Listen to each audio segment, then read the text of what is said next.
जय श्री कृष्ण। राधे राधे। आज मैं आपको सुनाऊंगी भगवान जगन्नाथ के एक सच्चे भक्त की कहानी। हिंदू पंचांग के अनुसार रथ यात्रा हर वर्ष आषाढ़ माह के शुक्ल पक्ष की द्वितीया तिथि पर निकाली जाती है। इस रथ यात्रा का सभी को बेसब्री से इंतजार रहता है। धार्मिक मान्यताओं के अनुसार इस दिन भगवान जगन्नाथ, उनके बड़े भाई बलराम और बहन सुभद्रा, तीनों बहन भाई नगर का भ्रमण करते हुए अपनी मौसी गुंडीचा के यहाँ आराम करने के लिए जाते हैं। इस रथ यात्रा में भारी संख्या में भगवान जगन्नाथ के भक्त एकत्रित होकर रथ को खींचते हैं। धार्मिक मान्यताओं के अनुसार जो भी व्यक्ति इस रथ यात्रा में शामिल होकर इस रथ को खींचता है, उसे 100 यज्ञ करने के बराबर पुण्य फलों की प्राप्ति होती है। इस रथ यात्रा का समापन आषाढ़ शुक्ल एकादशी पर होता है।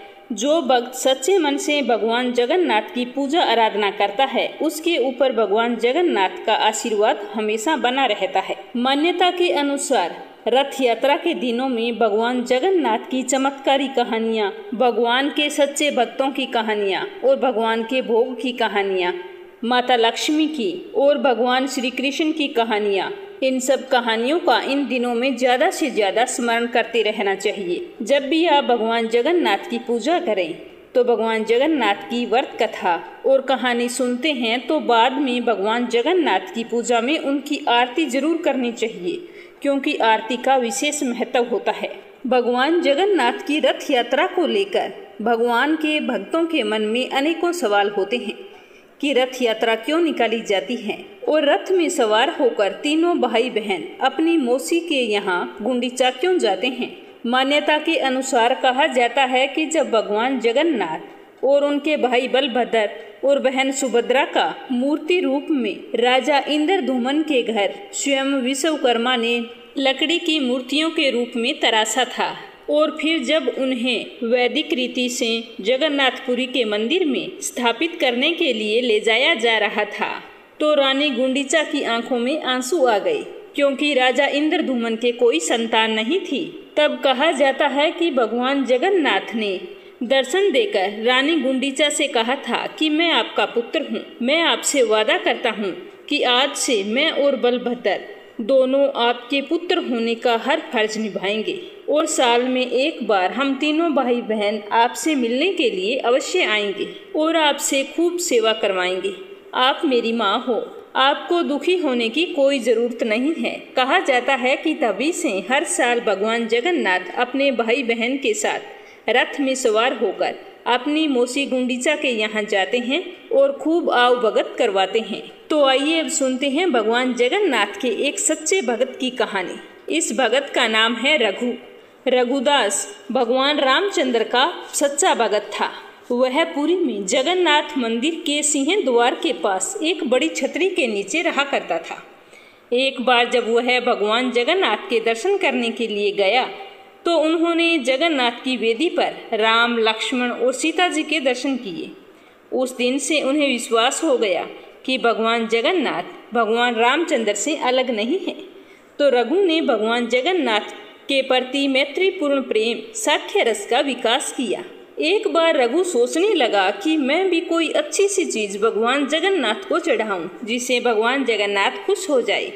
तो सोचते सोचते उसने एक बहुत ही सुंदर माला तैयार की और माला लेकर पुजारी जी के पास पहुंच गया और पुजारी जी से कहा कि ये माला आप भगवान जगन्नाथ को चढ़ा दो।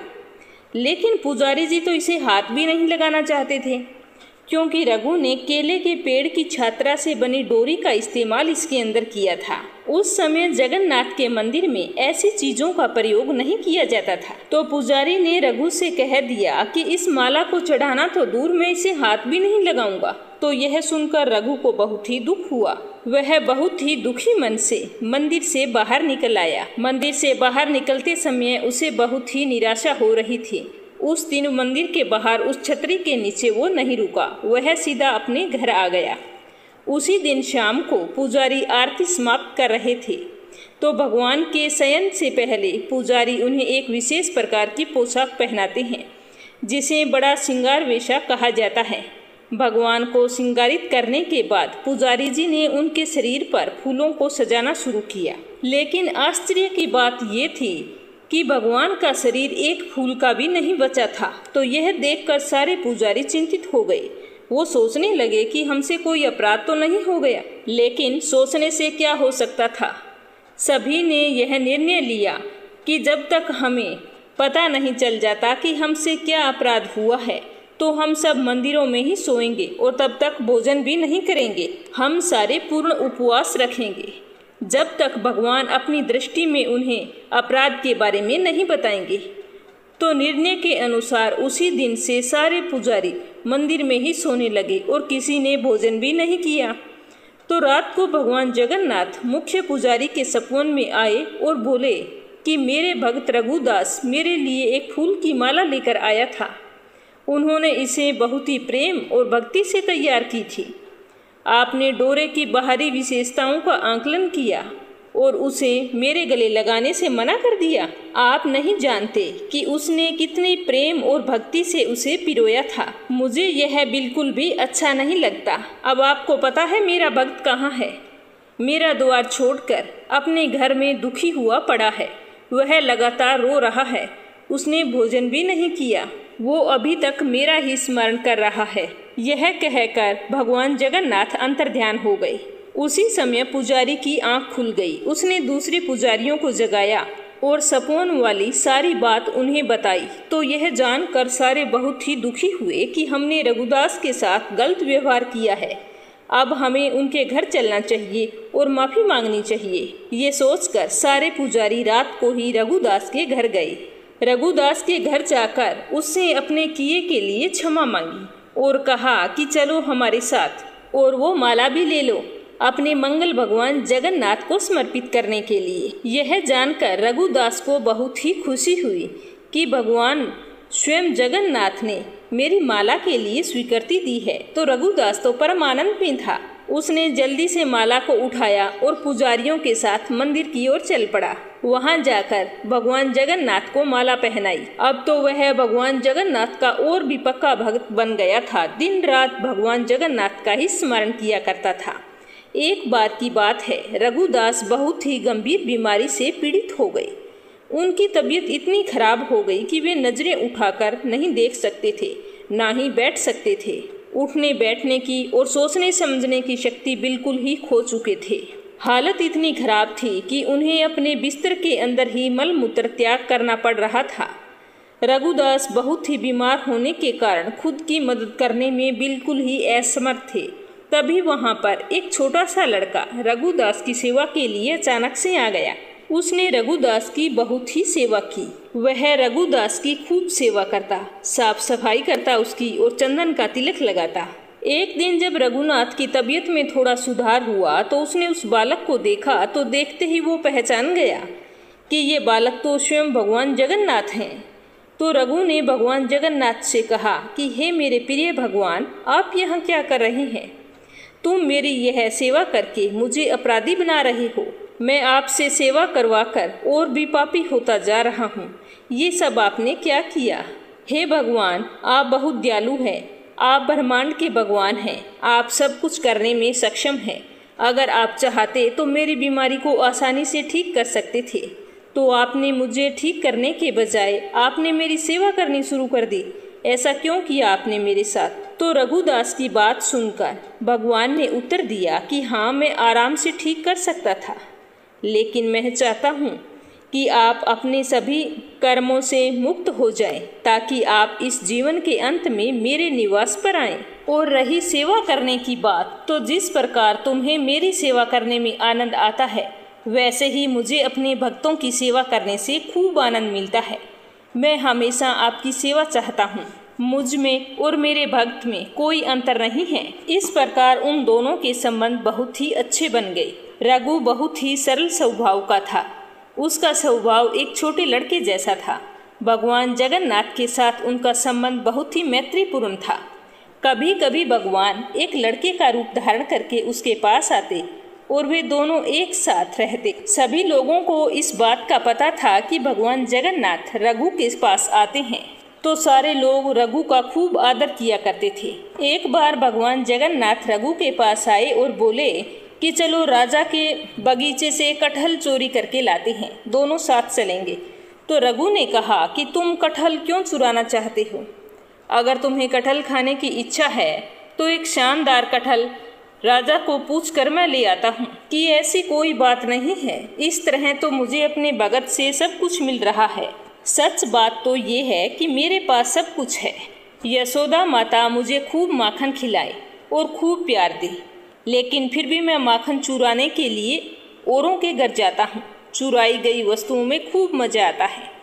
आज भी मैं चाहता हूँ कि चोरी का आनंद लूँ, तो आप मेरे साथ चलें। तो इस तरह भगवान जगन्नाथ की मीठी मनहुआर के आगे रघुदास मान गया और उसके साथ चल दिया। वे दोनों राजा के बगीचे में पहुंच गए। बगीचे में पहुंचकर जगन्नाथ ने रघु से कहा कि तुम्हें पेड़ पर चढ़ना चाहिए, मैं जमीन पर खड़ा हूँ और आप अच्छे से अच्छे और बड़े से बड़े कटहल तोड़कर नीचे फेंक दीजिए और उन्हें मैं जमीन पर गिरने से पहले ही पकड़ लूँगा। फिर हम दोनों यहाँ से भाग चलेंगे, किसी को कुछ भी पता नहीं चलेगा। तो रघुदास तो जगन्नाथ की बातों में आ गया। जैसा भगवान का आदेश था ठीक वैसे ही पालन किया। जैसा उन्होंने निर्देश दिया वैसे ही वो कटहल के पेड़ पर चढ़ गया और सबसे अच्छा और सबसे बड़ा कटहल तोड़कर और जगन्नाथ जी से पूछा कि भगवान मैं कटहल को नीचे फेंक दूं? तो जगन्नाथ जी बोले कि हाँ मैं तैयार हूँ, तुम इसे फेंक दो। तो इतना कहते ही रघुदास ने कटहल को नीचे फेंक दिया, इसी उम्मीद में कि भगवान जगन्नाथ कटहल को पकड़ लेंगे। लेकिन क्या, और भगवान जगन्नाथ वहाँ से अचानक गायब हो गए और रघुदास का फेंका हुआ कटहल जोर से जमीन पर आ गिरा। खूब जोर की आवाज़ हुई और जैसे ही वो कटहल जमीन पर गिरा तो और ही मोटा हो गया। जैसे ही कटहल की आवाज़ राजा के माली को सुनाई दी तो वह भागकर वहां आया कि आज कटहल चोरी करने के लिए कौन आ गया। यह सोचकर वह इधर उधर देखने लगा। जैसे ही माली का ध्यान कटहल के पेड़ के ऊपर गया तो देखा वहां पर रघुदास बैठा हुआ था। माली जल्दी से दौड़कर राजा के पास आया और सारी घटना की जानकारी दी। यह सुनकर राजा को विश्वास नहीं हुआ। देखने के लिए राजा स्वयं बगीचे में गए। वहां पर रघुदास को पेड़ पर बैठे हुए देखा तो राजा ने इस बात का कारण जानना चाहा। तो रघुदास ने कहा कि मैं तुम्हें एकांत में बताऊंगा। तो राजा रघुदास को लेकर एकांत में आ गए। राजा रघुदास की भक्ति के बारे में जानते थे कि भगवान जगन्नाथ हमेशा उन्हें दर्शन देते हैं। जैसे ही रघुनाथ ने कटहल चोरी करने वाली बात राजा को बताई कि ये चोरी करने का इरादा मेरा नहीं था, यह तो भगवान जगन्नाथ का था। मैंने तो जगन्नाथ भगवान को मना किया था कि तुम्हें कटहल चाहिए तो हम राजा से मांग कर ले आता हूँ, लेकिन जगन्नाथ ने मना कर दिया। वो बोले कि राजा के पास इतना बड़ा कटहलों का बगीचा है और फिर भी मुझे कटहल का भोग नहीं लगाते, तो मुझे तो आज पक्का कटहल खाना है और वो भी चोरी करके खाना है। तो ये सारी बात सुनकर राजा को विश्वास हो गया और उन्होंने कहा कि यह कटहलों का बगीचा मैं प्रभु के नाम लिख देता हूँ। अब आप जब भी चाहो भगवान को भोग लगाओ, क्योंकि आप भी मेरे गुरु हैं। तो यह सुनकर रघुदास बहुत ही खुश हुआ। दूसरे दिन सुबह जब रघुदास समुद्र किनारे जाते हैं तो वहाँ पर भगवान जगन्नाथ आते हैं और उनसे कहते हैं कि कहो कैसी रही। तब रघुदास ने कहा कि हम तो ठीक हैं, रात को आप ही अंतर्ध्यान हो गए थे, चोरी का एक ही कटहल नहीं ला पाए। देखिए हम आपके लिए पूरा बगीचा ले आए हैं। राजा ने पूरा बगीचा आपके नाम कर दिया है। तो ये थी कटहल चुराने की बहुत ही प्यारी कथा। आपको सुनकर कैसी लगी कमेंट बॉक्स में बताना।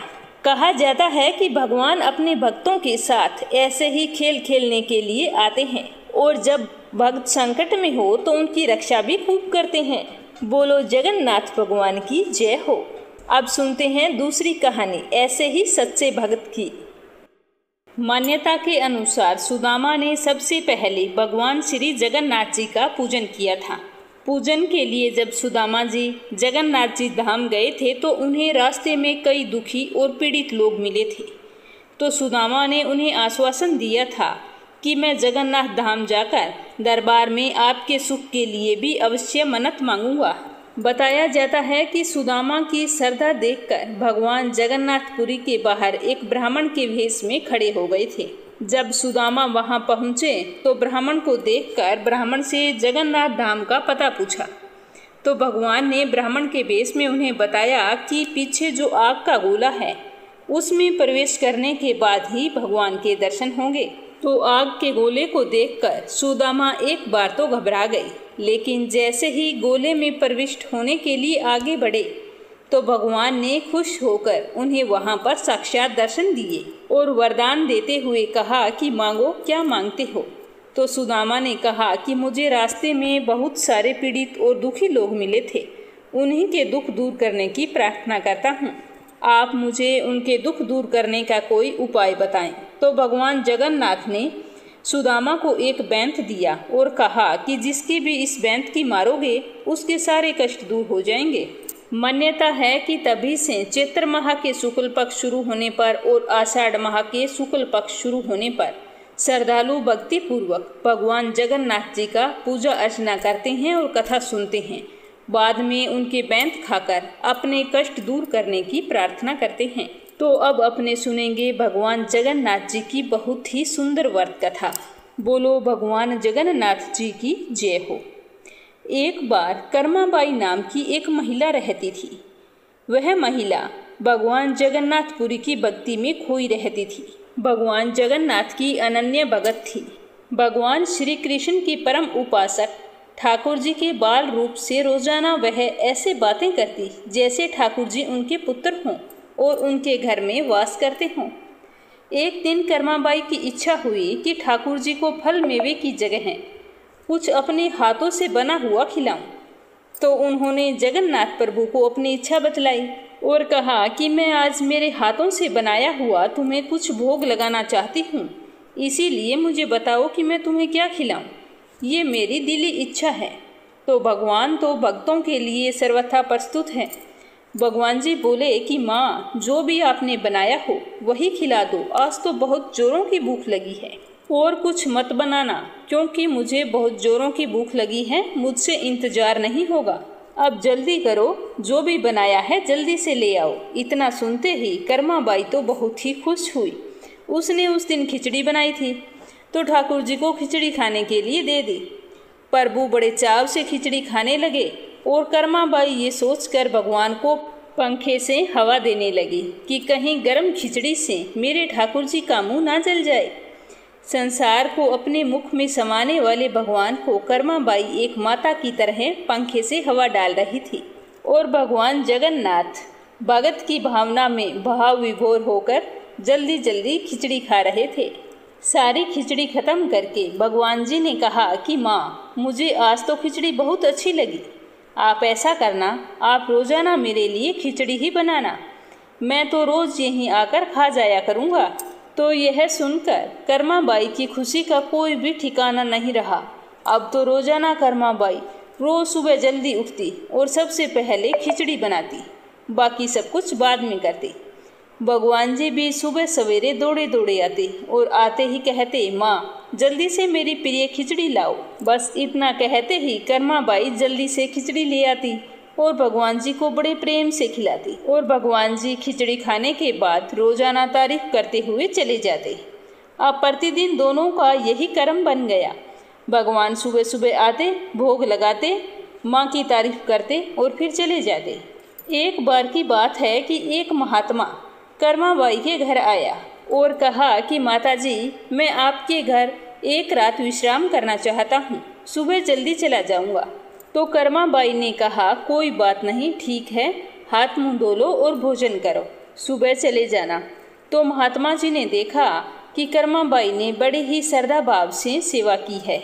वो कर्माबाई की अतिथि सेवा भक्ति देखकर बहुत ही प्रसन्न हुई। लेकिन ये क्या, जब सुबह महात्मा जी उठे तो देखा कि कर्माबाई सुबह जल्दी जल्दी उठकर सबसे पहले खिचड़ी बना रही है।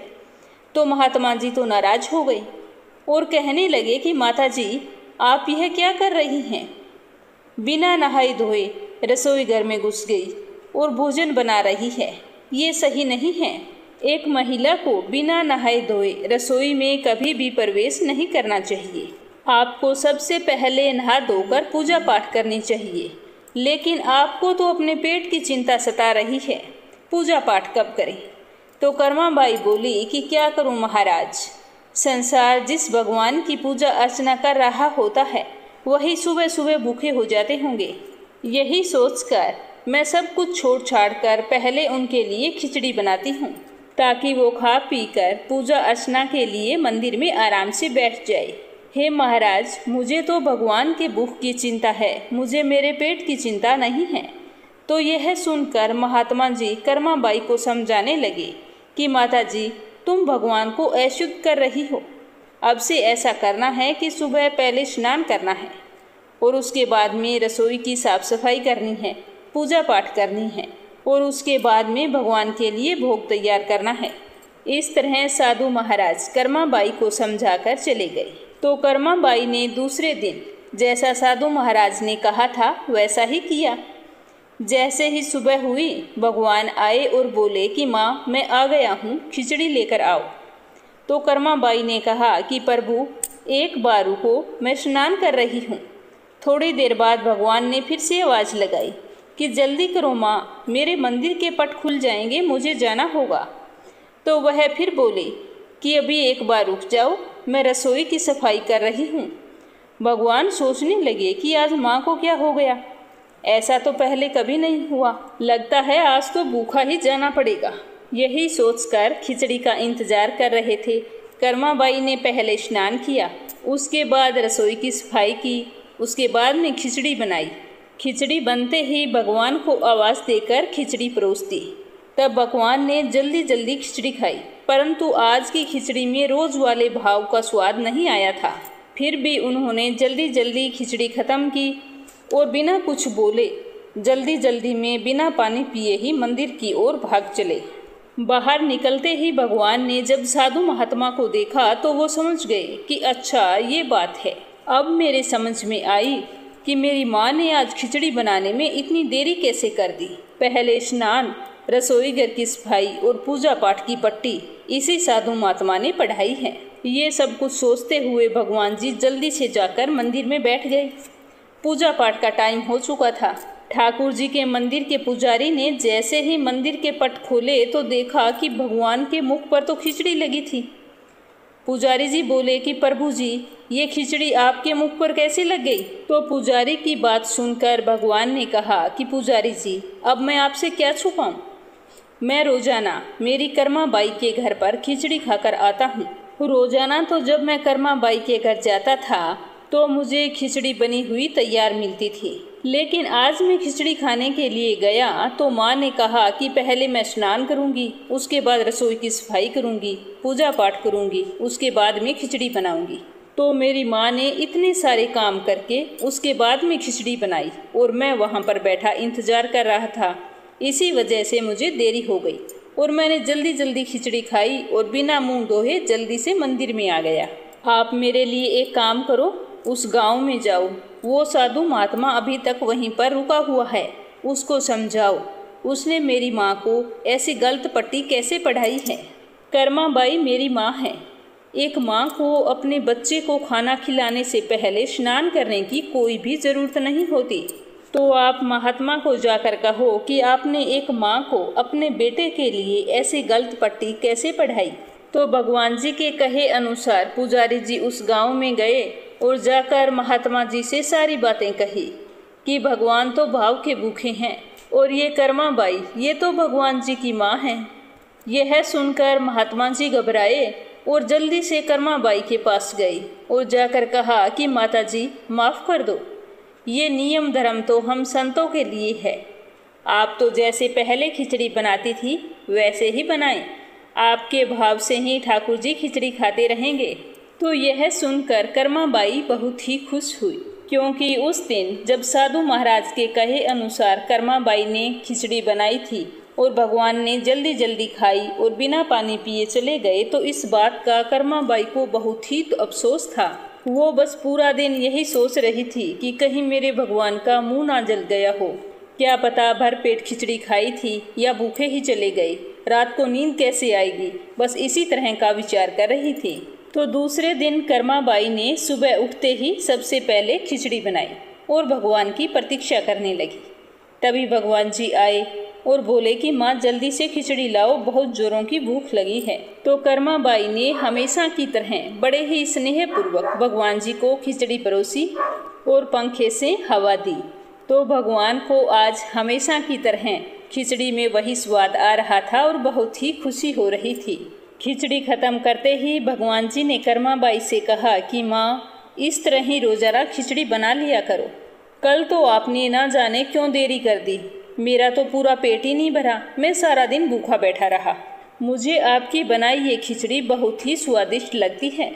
आप मेरी माँ हो, आपको पूजा पाठ करने की या स्नान करने की, रसोई साफ करने की क्या ज़रूरत है? क्या कभी एक बेटे को खाना खिलाने के लिए माँ को स्नान करना पड़ता है? ऐसा आगे से कभी मत करना। तो ये सुनकर कर्मा बाई की आंखों में खुशी के आंसू छलक आए और वो बोली कि बेटा, मैं आगे से ऐसा कुछ भी नहीं करूँगी जिसकी वजह से तुम्हें भूखे ही भागना पड़े।